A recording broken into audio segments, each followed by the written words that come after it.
새벽빛 묵상, 스가랴 2장 1절에서 13절. 우리는 흔히 묻습니다. 왜 사람을 재십니까? 하지만 사람을 재지 않는 사람은 없습니다. 결혼을 앞두고 배우자가 될 사람을, 사위나 며느리를, 본 인생의 중요한 동반자나 지도자를 세울 때 우리는 사람을 재고 달아봅니다. 중요한 관계일수록 더 신중해지죠. 그 사람이 내 인생에 들어올 사람인지 아닌지, 계속 함께 할 수 있는 사람인지 아닌지 고민합니다. 그런데 성경을 보면 우리 하나님께서도 재십니다. 스가랴가 환상 가운데 측량줄을 들고 예루살렘을 재는 사람을 봅니다. 얼마 전 요한계시록에서도 하나님이 성전의 길이와 너비를 재셨죠.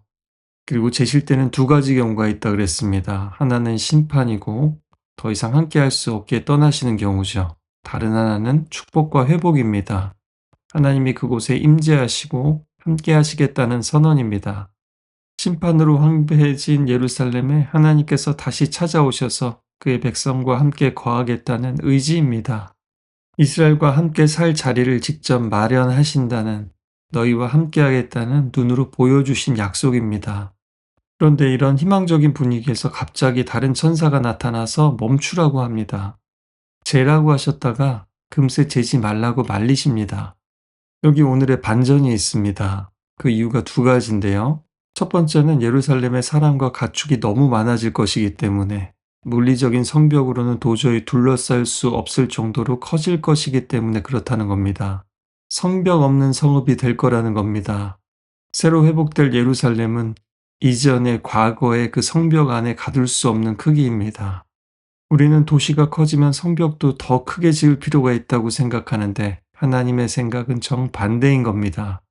사람들이 도시에 만드는 성벽은 첫 번째는 경계를 위함이고 두 번째는 보호를 위함입니다. 그런데 이제 예루살렘에 성벽이 없다라는 것은 인간의 손으로 만든 방어선을 넘어서 하나님께서 새로운 방식의 보호와 임재로 함께 하신다는 겁니다. 두 번째는 하나님께서 친히 예루살렘을 둘러싼 불성벽이 되시고 또 도시 한가운데서 영광으로 거하시겠다고 약속하시기 때문입니다. 사람들이 만든 돌 성벽이 아니라 하나님의 그 강력한 보호와 임재 자체가 그들의 안전의 보장이 되고 그들의 정체성이 될 거라는 선언입니다. 이것이 하나님의 비전입니다. 우리의 비전은 우리의 경험과 전통에서 나옵니다. 하지만 하나님의 비전은 임재와 약속에서 나오죠. 우리는 과거를 떠올리면서 그 기억을 따라서 성벽을 다시 세우려 하지만 하나님은 새로운 인구, 새로운 민족, 예루살렘에 더해 주시겠다는 겁니다. 스가랴 시대에는 이미 성전 재건 작업이 진행 중이었는데요. 어떤 사람들은 지난번에 사마리아인의 침입처럼 공격이 계속되니까 성벽 없이 성전을 세우는 게 헛되다고 불평했을 겁니다. 어떤 사람들은 성전을 빨리 재건한 다음에 빨리 또 성벽을 둘러치자라고 생각하고 있었을 겁니다. 어떤 의견을 가지고 있든 벽이 없다라는 것은 상상도 못할 일이었죠. 우리는 이런 식입니다. 하나님의 새로운 계획과 비전을 보지 못합니다. 과거에 있었던 것처럼 당연히 예루살렘에는 벽이 있어야 되고 옛날 있던 자리에 그 사이즈로 세워져야 한다라고 생각합니다. 우리는 과거의 경험을 미래에 투영합니다. 왜냐하면 미래의 사람들도 또 인구도 구성원도 이전과 미래가 다를 거라고 생각하지 못하는 겁니다. 하지만 이전에 예루살렘에 성벽이 없어서 망한 게 아니죠.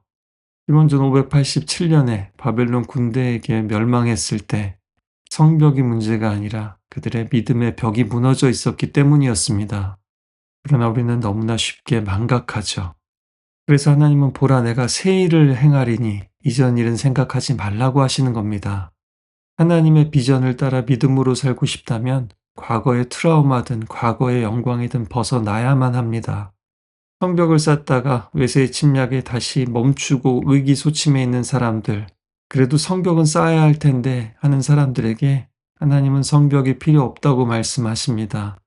내가 너희 성벽이다 라고 말씀하시는 거죠. 6절 이하에는 하나님은 포로로 남아있는 사람들에게 말합니다. 일어나서 북쪽 땅에서 도망하라. 바벨론의 딸과 함께 사는 자여 도망하라. 스가랴의 시대에도 대부분의 유대인들은 여전히 바벨론에 많이 남아있었습니다. 또 주변 나라에도 많이 흩어졌죠. 그러나 이제 하나님은 바벨론에게 보복하십니다. 유다를 잘못 대했기 때문에 마치 하나님의 눈동자를 찌른 것처럼 민감하게 반응하십니다. 눈동자는 우리 신체에서 제일 연약하면서도 중요한 기관이죠. 그리고 반사적으로 반응합니다. 그리고 동공이 반응하지 않을 때 생명이 떠난 것이죠.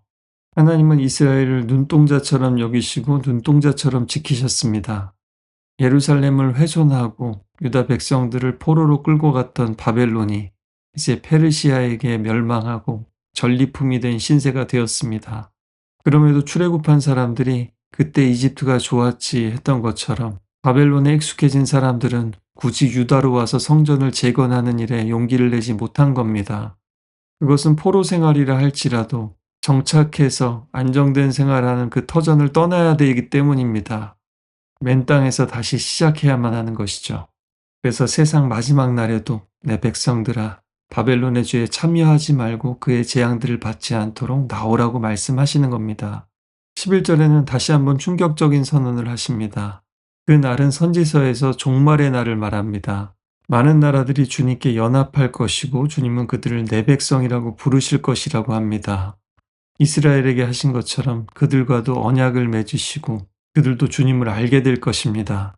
선택받은 민족이라는 자부심이 큰 유대인들에게는 안 그래도 충격이었을 텐데 이제 막 이방의 압제에서 돌아온 유대인들에게는 더 큰 충격이었을 겁니다.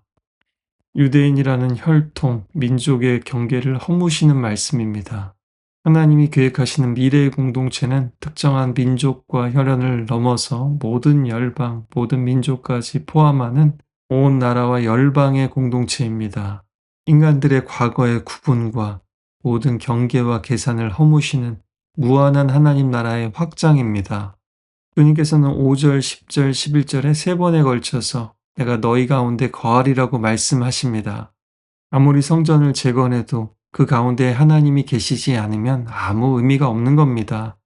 하나님의 공동체의 진짜 본질은요, 건물이 얼마나 크냐, 성벽이 얼마나 튼튼하냐, 이런 게 아니라는 겁니다.